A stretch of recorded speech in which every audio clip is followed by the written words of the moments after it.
अस्सलामुअलैकुम and welcome to AAR pharmacy lectures. Organic chemistry में next topic है हमारे पास इंडक्टिव इफेक्ट। इंडक्टिव इफेक्ट हम किसे कहते हैं? जब भी हमारे पास दो ऐसे एटम जिनमें इलेक्ट्रोनेगेटिविटीज़ का डिफरेंस हो, मतलब उनकी जो इलेक्ट्रोनेगेटिविटी एक एटम की दूसरे से अलग हो, तो वो आपस में जब भी कोवेलेंट बॉन्ड बनाते हैं तो उन दोनों में जो है इलेक्ट्रोनेगेटिविटी के डिफरेंस की वजह से जो है ना एक परमानेंट डायपोल बन जाती है। ठीक है, दो पोल्स बन जाते हैं, मतलब एक पॉजिटिव और नेगेटिव दो अलग अलग जो है डायपोल बनते हैं। ये जो है ना डायपोल वो पोलराइजेशन की वजह से होती है, इसे हम कहते हैं इंडक्टिव इफेक्ट। मतलब पोलैरिटी क्रिएट हो रही है इलेक्ट्रोनेगेटिविटी की वजह से, दो अलग अलग डायपोल्स बन गए, तो इस जो है डायपोल को हम कहते हैं इंडक्टिव इफेक्ट। इसमें जो है हमारे पास सिग्मा इलेक्ट्रॉन या सिग्मा बॉन्ड जो होता है वो मेनली इन्वॉल्व होता है। ठीक है, इंडक्टिव इफेक्ट को हम एरो की मदद से शो करते हैं। इसका जो है मिडिल में एक एरो बनाया जाता है और हेड जो है ना वो उस तरफ लगाया जाता है जिस तरफ मतलब इलेक्ट्रॉन्स हमारे डिस्प्लेस होने के बाद जा रहे हों, तो उस तरफ जो है हमारे पास एरो का हेड होता है। मतलब एरो के साथ हम इसकी इंडक्टिव इफेक्ट की रिप्रेजेंटेशन करेंगे और एरो का जो रुख होगा वो उस तरफ होगा जिस तरफ जो है इलेक्ट्रॉन्स जा रहे होंगे। कभी कभी हम इसे जो है ना ट्रांसमिशन इफेक्ट या टी इफेक्ट भी कहते हैं इंडक्टिव इफेक्ट को। अब इंडक्टिव इफेक्ट की फर्दर दो टाइप्स हैं हमारे पास, पॉजिटिव इंडक्टिव इफेक्ट और negative inductive effect. Positive inductive effect, positive हमेशा रिलीजिंग, ठीक है, पॉजिटिव को याद कर लेंगे रिलीजिंग है, जबकि नेगेटिव अट्रैक्टिंग है। अब पॉजिटिव हमारे पास क्या करता है कि वो इलेक्ट्रॉन रिलीज़ करता है, मतलब ऐसे एटम या ग्रुप जो इलेक्ट्रॉन लूज़ करें कार्बन की तरफ, तो उन्हें आप कहते हैं पॉजिटिव इंडक्टिव इफेक्ट। मतलब ऐसा एटम या ऐसा ग्रुप जो जाके कार्बन पे इलेक्ट्रॉन रिलीज़ करे तो वो हमारे पास कहलाता है पॉजिटिव इंडक्टिव इफेक्ट। इसकी जगह दूसरा हमारे पास है नेगेटिव इंडक्टिव इफेक्ट। नेगेटिव में क्या होता है कि इलेक्ट्रॉन को अट्रैक्ट करते हैं, मतलब ऐसा जो है एटम या ग्रुप जो इलेक्ट्रॉन को अट्रैक्ट करे कार्बन से अपनी तरफ, तो उसे हम कहते हैं negative inductive effect. Tertiary alkyl group जो होते हैं ना उनमें ज़्यादा हमारे पास पॉजिटिव इंडक्टिव इफेक्ट होता है as compare to secondary alkyl. Secondary alkyl मतलब जिसके साथ दो फर्दर कार्बन लगे हों, और टर्शरी वो होता है जिसके साथ तीन लगे हों, और प्राइमरी जिसके साथ एक लगा हो कार्बन। तो टर्शरी हमारे पास अल्काइल जो है वो ज़्यादा पॉजिटिव इंडक्टिव इफेक्ट देते हैं एज़ कम्पेयर टू सेकेंडरी के, और फिर सेकेंडरी वाला जो है वो ज़्यादा हमारे पास रखता है inductive effect positive as compare to primary वाले के। अब इंडक्टिव इफेक्ट का जो कॉन्सेप्ट है उसके अगर हम यूज़ देखें कि क्या यूजेस है ऑर्गेनिक केमिस्ट्री के अंदर, सबसे पहला स्टेबिलिटी जो है रिएक्टिव इंटरमीडिएट्स जो बनते हैं हमारे पास। अब जैसे ये प्राइमरी हमारे पास बना है कार्बोकेटायन, सेकेंडरी है टर्शरी है, मुख्तलिफ हमारे पास कार्बोकेटायंस बने। तो इसमें जो हमारे पास थर्ड है, मतलब लास्ट वाला जो टर्शरी है, वो सबसे ज़्यादा स्टेबल है। उससे फिर जो है कम सेकेंड वाला है हमारे पास सेकेंडरी, और उससे कम जो है प्राइमरी वाला है। इसके अलावा दूसरा डायपोल मूवमेंट जो होती है ऑर्गेनिक कंपाउंड्स में। अब इंडक्टिव इफेक्ट जो होता है कोवेलेंट बॉन्ड्स के अंदर, उसकी वजह से दो डिसिमिलर एटम्स के दरमियान तो वो पोलराइज हो जाते हैं। ठीक है, उस पोलराइजेशन की वजह से जो है ना एक डायपोल मूवमेंट क्रिएट हो रही होती है। ठीक है, तो ऑर्गेनिक कंपाउंड्स में जब भी डायपोल मूवमेंट होती है वो इंडक्टिव इफेक्ट की वजह से होती है कि दो हमारे पास डिफरेंट इलेक्ट्रोनेगेटिविटीज़ वाले एटम होते हैं, तो उनमें जो है एक पोलराइजेशन हो जाती है, और उस पोलराइजेशन की वजह से हमारे पास डायपोल बन रही होती है। डायपोल जो है ना वो मेनली रिलाई करती है पहला डिफरेंस इन इलेक्ट्रोनेगेटिविटी, जितना इलेक्ट्रोनेगेटिविटी में डिफरेंस होगा उसकी बेसिस पे डायपोल मूवमेंट हो रही होगी। इसके अलावा जो है मुख्तलिफ जो है पोलर बॉन्ड की ओरिएंटेशन है, जो कोवेलेंट बॉन्ड्स हमारे पास पोलर है उनकी जो मुख्तलिफ ओरिएंटेशन है उस पर भी डायपोल मूवमेंट रिलाई करती है। इसके अलावा स्ट्रेंथ ऑफ कार्बोक्सिलिक एसिड।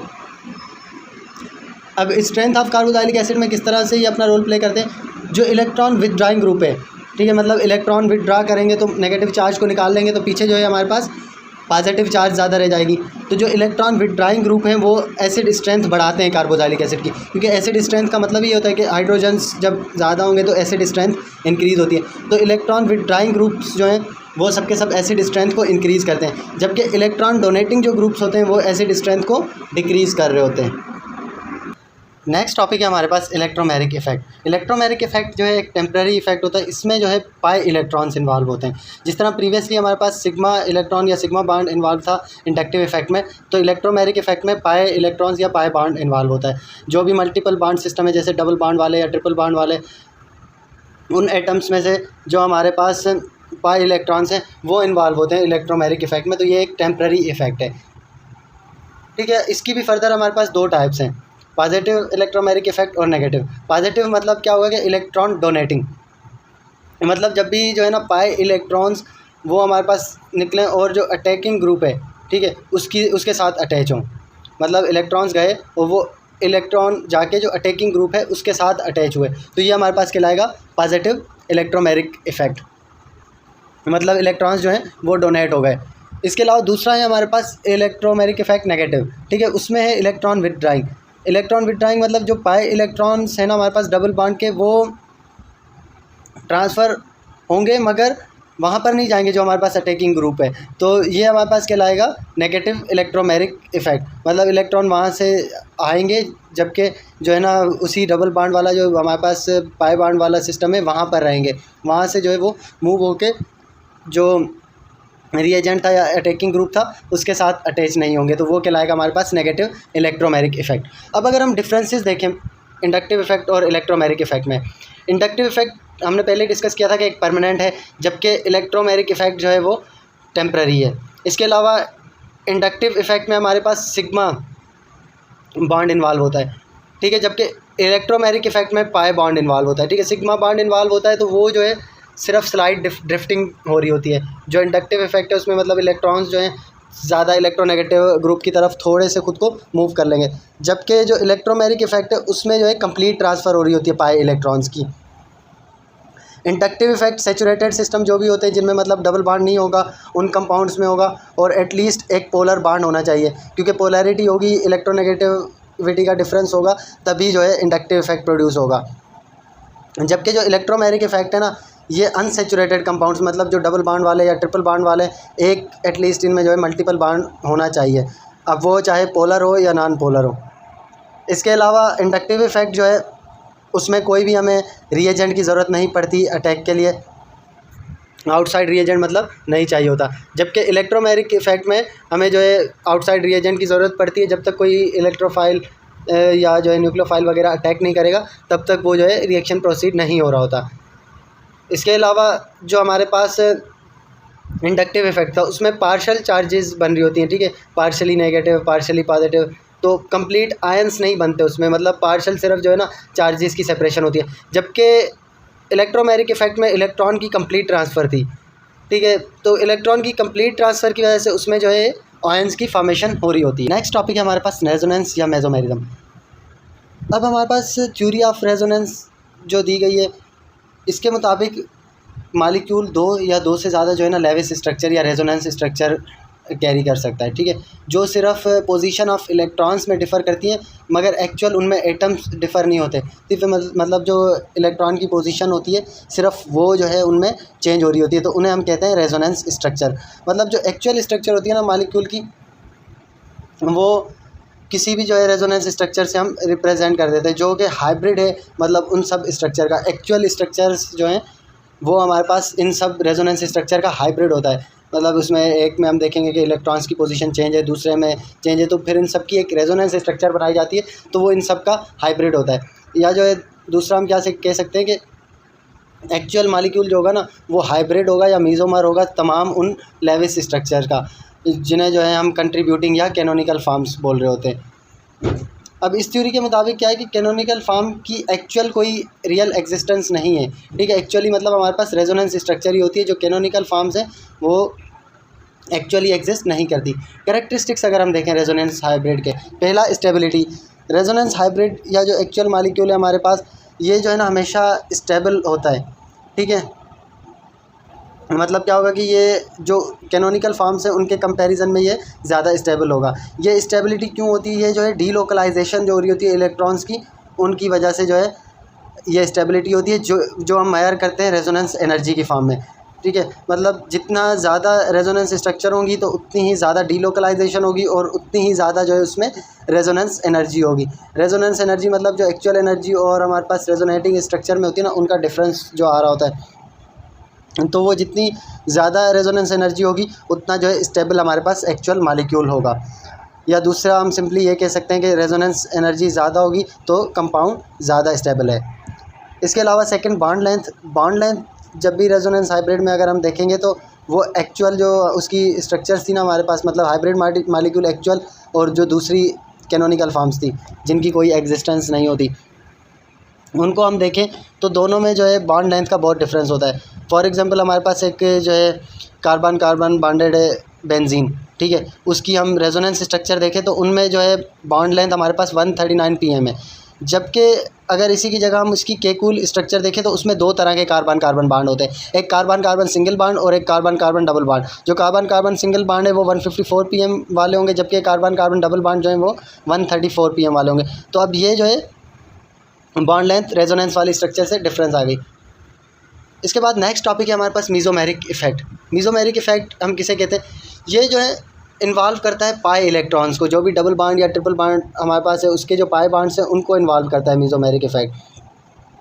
तो इसमें क्या हो रहा था, तो हमारे पास एक लो इलेक्ट्रॉन डेंसिटी और हाई इलेक्ट्रॉन डेंसिटी वाला जो है ना कंजुगेटेड सिस्टम बनता है रेजोनेंस की वजह से, ठीक है। इसे हम कहते हैं रेजोनेंस इफ़ेक्ट या मीज़ोमेरिक इफ़ेक्ट। मतलब एक साइड पे जो है हाई इलेक्ट्रॉन डेंसिटी होगी, दूसरी साइड पे लो इलेक्ट्रॉन डेंसिटी होगी, तो इस तरह का एक कंजुगेटेड सिस्टम बनता है जिसमें दो इलेक्ट्रॉन की अलग अलग डेंसिटी होती है। तो इसे हम कहते हैं रेजोनेंस इफ़ेक्ट या मीज़ोमेरिक इफ़ेक्ट।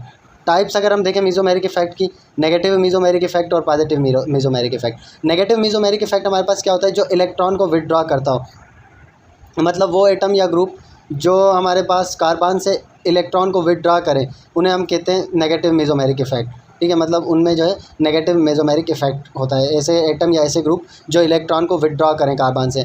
जबकि पॉजिटिव मीज़ोमेरिक इफ़ेक्ट क्या होता है, ऐसे एटम जो इलेक्ट्रॉन डोनेट करें या लूज़ करें कार्बन की तरफ, तो उन्हें हम कह रहे होते हैं पॉजिटिव मीज़ोमेरिक इफ़ेक्ट वाले हमारे पास मॉलिक्यूल्स।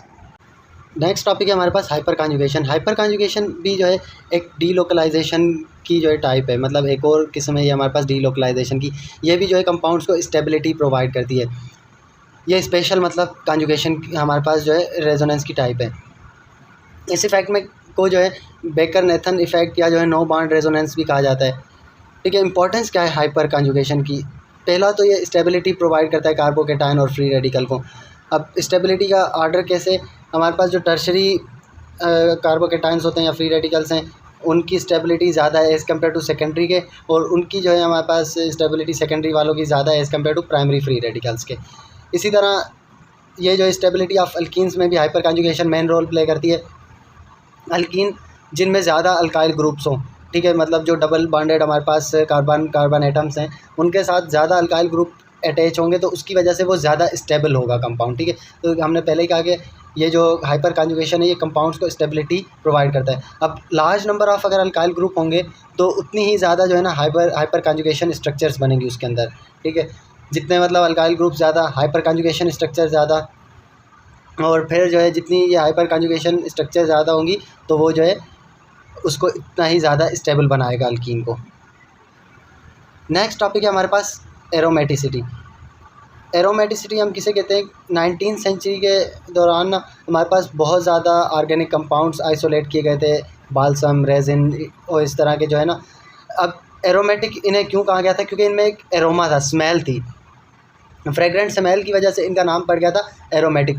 बेंजीन और जो जितने भी हमारे पास एरोमेटिक कंपाउंड है ना, इनमें क्या सलाहियत होती है कि ये सब्स्टिट्यूशन रिएक्शन के थ्रू जो है काम कर रहे होते हैं। एडिशन रिएक्शन इनमें इतना इजीली नहीं होता, मतलब ये जो है सब्स्टिट्यूशन रिएक्शन में चले जाते हैं। बेंजीन हो गया या जितने भी हमारे पास एरोमेटिक कंपाउंड्स हैं। अब इन सब रिएक्शन में जो पेरेंट हमारे पास बेंजीन स्ट्रक्चर होती है ना वो सेम रहती है, मतलब सब्स्टिट्यूशन होगी तो बेंजीन की जो पेरेंट स्ट्रक्चर है वो तो सेम रहेगी। तो इसीलिए एरोमेटिक कंपाउंड को कभी कभार जो है बेंजीनॉइड कंपाउंड्स भी कहा जाता है। जबकि कुछ हमारे पास नॉन बेंजीनॉइड कंपाउंड्स भी होते हैं जिनमें बेंजीन मतलब नहीं होती, जैसे एजुलिन हो गया, ट्रोपोलिन हो गया, फेरोसिन हो गया। बहुत शुक्रिया वीडियो लेक्चर को देखने का। नेक्स्ट इंशाल्लाह हम हाइड्रोजन बॉन्डिंग से फर्दर कंटिन्यू करेंगे।